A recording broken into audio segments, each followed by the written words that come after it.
Bismillah ar-Rahman ar-Rahim, Alhamdulillah, wa salatu wa salam Rasulillah, sallallahu alayhi wa sallam. It's Brother Gabriel Romani again for my Tazkiyah, taking your questions. Today, what we're being asked is, what are long-term effects of porn addiction? Well, there are many. And for men and women, they are quite different. So let's start with women, because not too many people talk about this. Do women have porn addiction? Yes, they do. And actually, there was a life science journal that I was reading the other day, and interestingly enough, they studied women in the West, and what they said is their patterns of hypersexuality now are resembling those of men. Now, personally, I believe that is due to the shift in culture and feminism, which basically, culture, you have to understand, right? It's a practice, a set of beliefs, something that's done in a community that's shared values, where people actually implement them.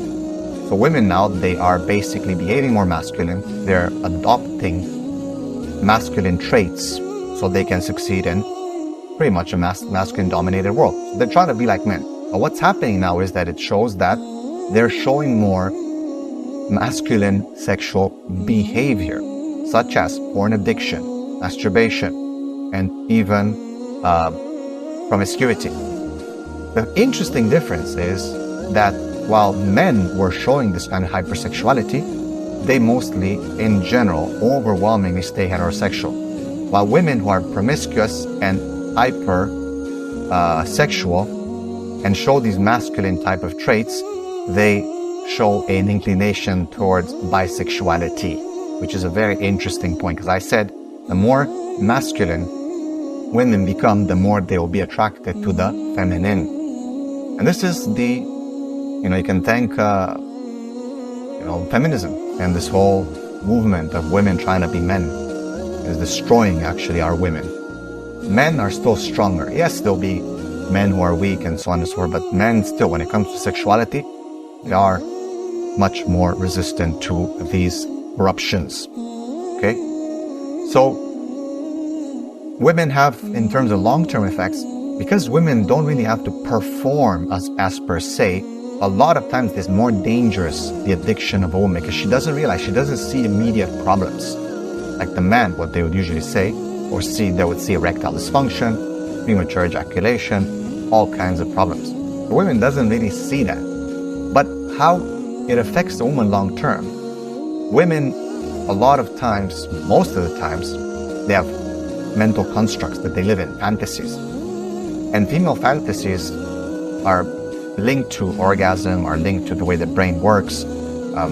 It influences their sexual life. And that's why we say that probably the most important sexual organ for a woman is her brain.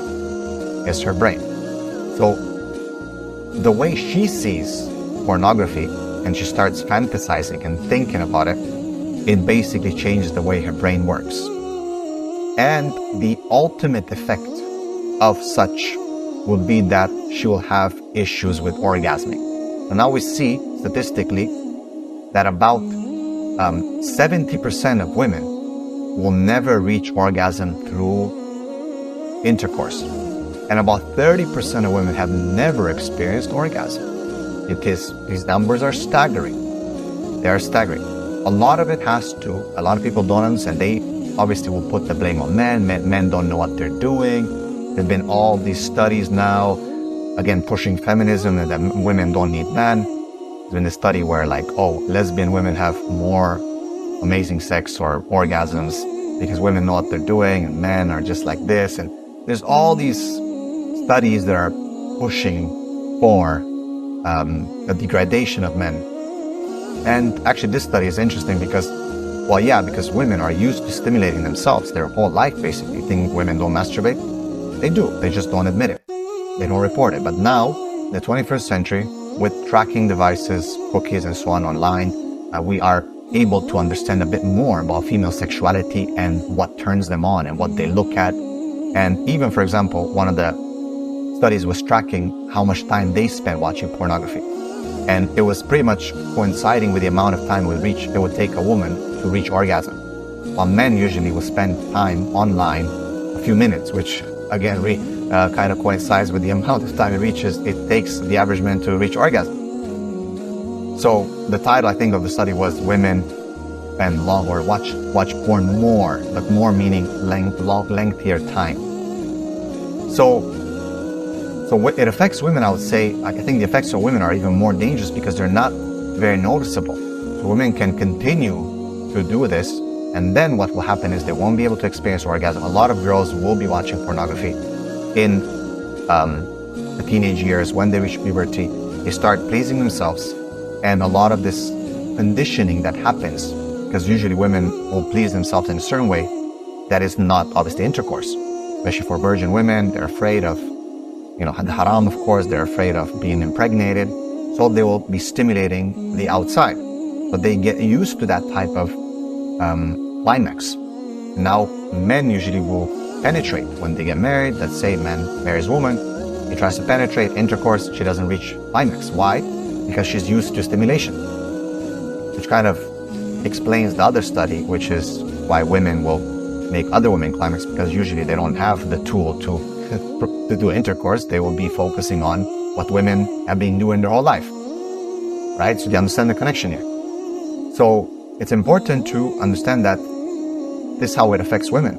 So it affects them in the brain, and they have the ultimate long-term effect is that they'll have a hard time having an orgasm through intercourse. And it's not the man's fault necessarily. Yes, sometimes it is, because sometimes guys don't know what they're doing.